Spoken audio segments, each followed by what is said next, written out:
ได้กินจิโร่เลยเด้อบัดนี้นี่ของฝากมาจากบ้านแม่ฝากมาให้น้องไผ่น้องทรายแล้วก็ร้านทรายคุดจิโร่มาฝากหลา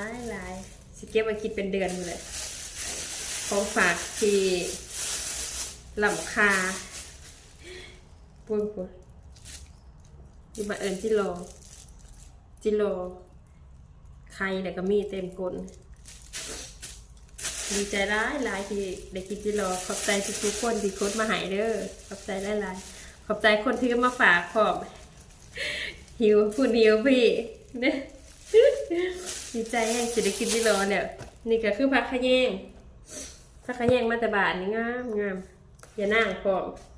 ขอบใจหลายๆเด้อที่เอามาฝากเด้อเฮ้ดีใจที่สุดคือได้กินจิโร่แหละแต่3 อย่างเก็บไว้กินเป็นเดือนเลยขอบใจหลายๆที่คุณมาฝากที่สำคัญก็ขอบใจร้านทรายสุธิหักไอ้3คุณจิโร่มาฝากไม่เถ่า